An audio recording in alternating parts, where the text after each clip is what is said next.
Welcome to SSU TV. My name is... Insert name. Okay. All right.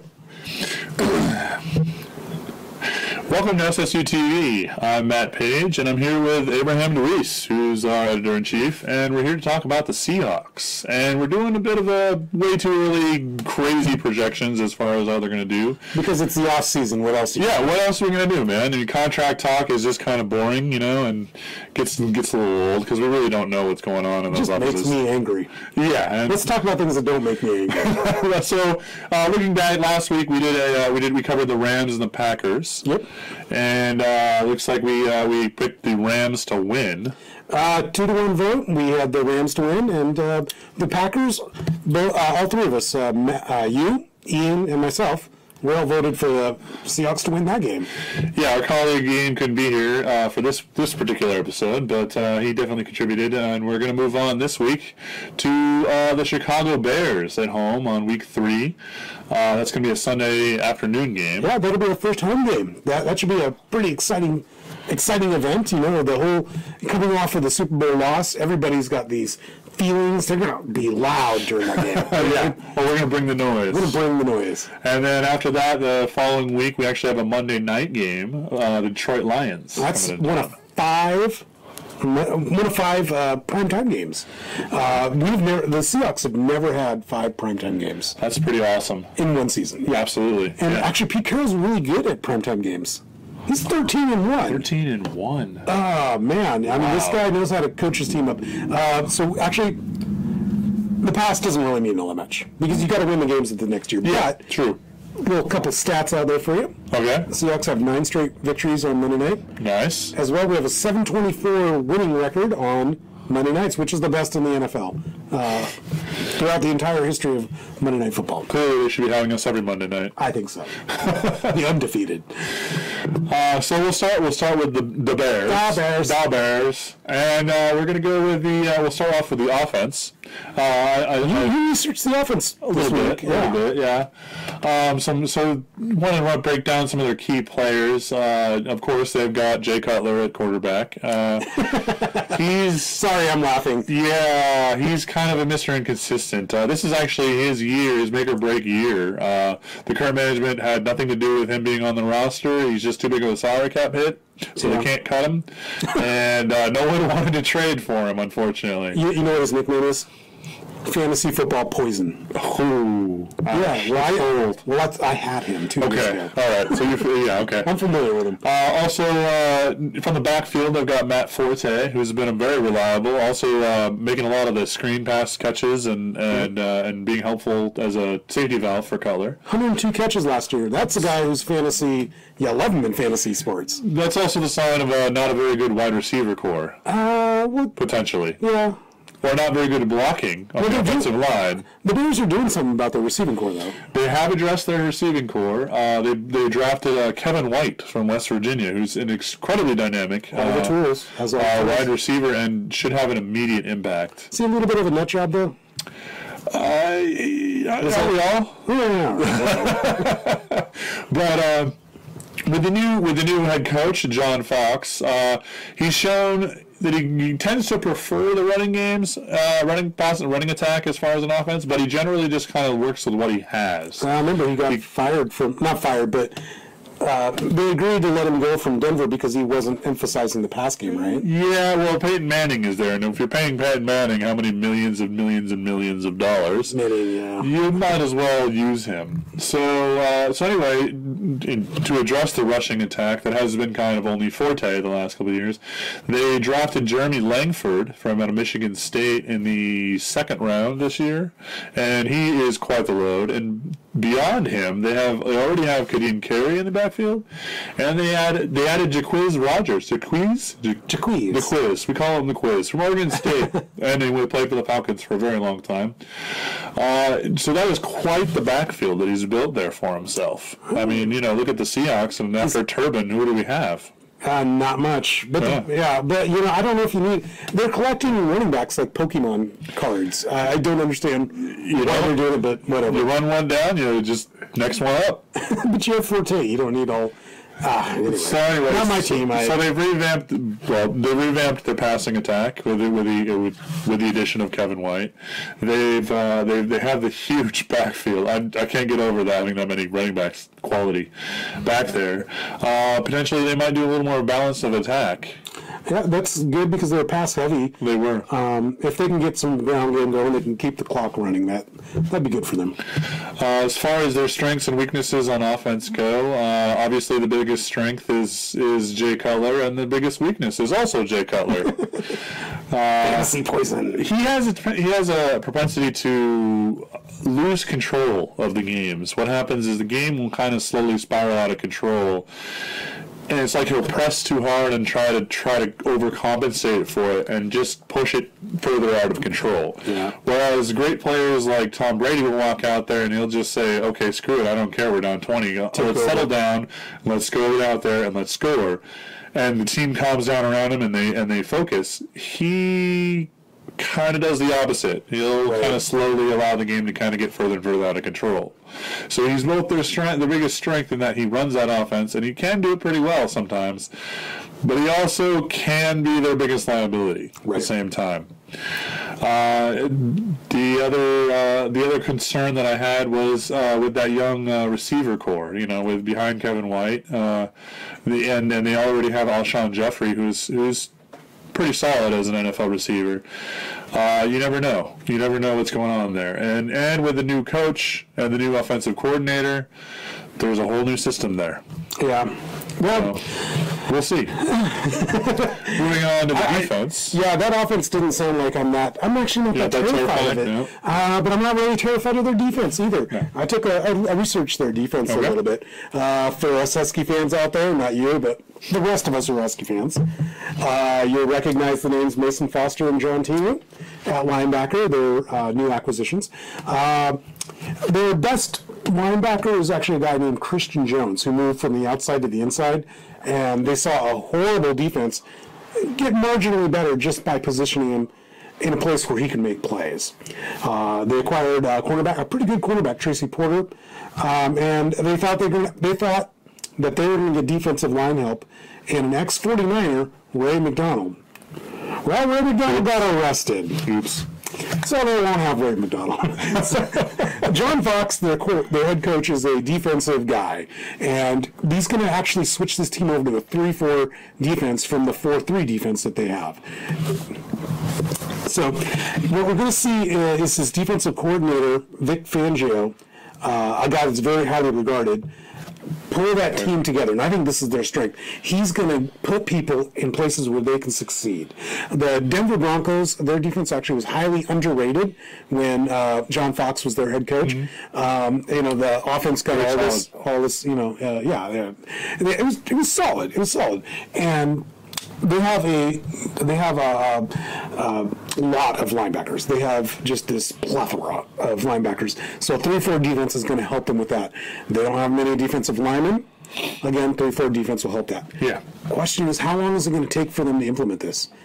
And when are they going to find an ideal defensive lineman to play that all-important nose tackle position in the 3-4? Well, last year they were number 31 in points given up and number 30 in passing defense. The rushing defense wasn't all that great either. But they're probably going to be, in my opinion, they're going to be in the same place they were last year. But maybe the year after that, and the year after that, they'll get better. So you think they got some development on? They have development to do. Okay. They need to get some draft picks. All right, so we'll move ahead now to the the Paper Lions. Yes, Paper Lions. That was kind of like Paper Tigers, only Paper Lions. Yeah. It was also a 1970s movie with Alan Alda. Okay, I did not see that one. Yeah, and he's actually been the best. He's been the best Detroit Lions quarterback I've ever seen in my life. See what you learn when you watch us? I mean, did not know that. Our publisher, if you're out there, we love your team because they have the greatest quarterbacks. Wink, wink. So you researched their offense, right now? Yes. So tell us a little bit about them. Obviously, the game is their offense is heavily predicated on the connection between Matthew Stafford and Calvin Johnson, Megatron. They added Golden Tate last year. They stole former Seahawk, and that actually worked out incredibly well. Golden Tate took a lot of the heat off of Megatron. Johnson, yeah. And it added another dimension to that their passing game was missing at that point. They also kind of stumbled on Joique Bell as a solid running back. I mean, they'd been struggling for years to find a regular guy that they could rely on. Yeah. And so if that's true, why did they pick up running back? They drafted Amir Abdullah as a change of pace back. All right. Amir Abdullah from Nebraska is a very dynamic runner. What he is he's the home run threat. I see. He's the guy who can break away and just run and scare defenses. I guess it's just the Lions. I thought they would have drafted another wide receiver because that's what they do. Oh, they need him. Can't you tell? I mean, come on. And and also they have a pretty deep tight end core. They drafted Ebron, and they have Pettigrew, and they also have Foria. Which are three very reliable, quality tight ends. And then the afternote that most people tend to forget is Matt Prater, the kicker who basically Broncos kicker carried the Broncos to the almost the Super Bowl that one year. That's right. He bailed out Tebow time after time. Every single game. Tebow and the defense and Prater were what got them there. So their offensive philosophy is pretty much throw the ball to Megatron, and then throw the ball to Megatron, and then throw the ball to Megatron, and they might throw the ball to Megatron some more times. But wait a minute, when they don't throw to Megatron, do they still throw to Megatron? They try. Oh, they try. If they can't, they hit Golden Tate for one of his impossible behind the back one-handed over the out of bounds catch that gets ruled down and good. He specializes in those kind of impossible catches. Ask the Packers, they know. Yeah. Otherwise, they'll probably try and balance it a little more with a little more running this year. Okay. Since they picked up a new running back, they as far as their strengths and weaknesses go, they've got the Stafford and Megatron, and with Tate there to pull off coverage. The tight ends also contribute to that. They're starting to develop into some real threats, and like I said, adding Abdullah, who's their home run threat running back. There are some definite scary aspects to the offense. Weapons all over the skill positions. Definitely. As far as weaknesses, there are still some questions and injuries relating to the O-line. Adrian Waddle is a right guard who's very good, but they don't know when he'll be back, if he will. Stafford has been known to make some very questionable calls. Yeah, great fantasy quarterback, but his decision making boggles my mind sometimes. And then they still don't like the Seahawks last year. They don't have a return game. They don't have that dynamic player that they can slot in as a punt returner, kick returner, and they haven't addressed it still. Unlike the Seahawks, not the Mariners, the Seahawks. The Mariners need a returner. Yes. The Mariners also need a returner, but the Hawks have addressed it this year, but the Lions haven't. So they still have a bit of a weakness there. Moving on to their defense. Yeah, I took a look at their defense, and they got some notable players all over the place. I think what's most notable is who they don't have. Yeah. They no longer have defensive tackle /end Nick Fairley, and they no longer have Ndamukong Suh. Both have moved on to other teams. So their defensive line still has Ezekiel Anash, who's really good, very underrated. Yeah. Halatoy Mata came over from the Baltimore Ravens to the defense for their Lions. Only question is, he's a 3-4 nose tackle, plays over the center. They're going to have him move to one side or the other. So either the gaps over the center. What does that mean? I don't know. I think more importantly is that the guy is in his early 30s. And that's a position where you take a lot of pounding. Oh, yeah. So, linebackers are a strong crew. DeAndre Levy leads the group. Defensive backs, they have solid defensive backs. And they probably should limit, if they play to their potential, they'll limit what the Seahawks receivers can do. Darius Slay, Rashawn Mathis, He's a little bit old, but he's still serviceable. And Culver Quinn are really they're really solid. They play again that 4-3 defense. I'm worried about Howard Toronado converting. He's a veteran; he can probably do it. But I'm still worried about it. If I were a Lions fan, I'd be worried about it.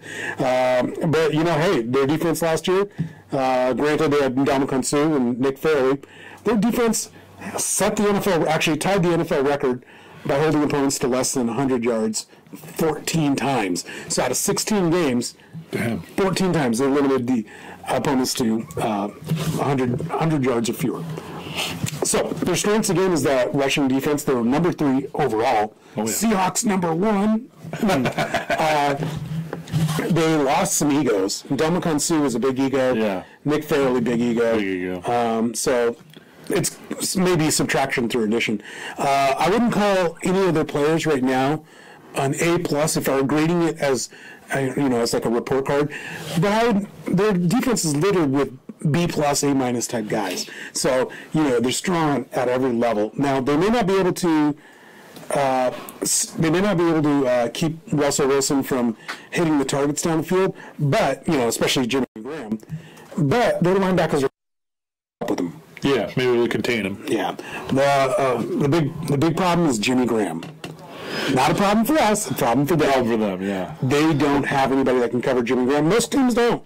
It's not a problem. So that's what I'm expecting to see. Jimmy Graham, if you don't hit Jimmy Graham, Russell Wilson, you have another tight end, your favorite guy, Luke L. Wilson. So look for the tight ends to rip apart the seams of this Detroit defense. But don't look for them to give up much in the running game. All right, so just to wrap things up, how do you feel about the matchup against the Bears? Sorry, Bears fans, we're going to kill them. Yeah, I have to agree. You have a change in coaching philosophy, both on the offensive and defensive side. Some very baffling draft picks, in my opinion, and a defense that just isn't any good. I concur. Moving on to the Lions, what do you feel? Well, okay, this is going to be a hard game, but I'm going to give it to us at home in a tough game. Again, the key is Russell Wilson hitting the tight ends, Jimmy Graham and L. Wilson. Wilson. I also agree. I think it's going to be a very tight game, but I do believe that both these games are going to be wins on a win column. Excellent. So there you have it. That's SSU Take. Come back to us next week at SSU TV. This is Abraham DeWeese and Matt Page. See you then.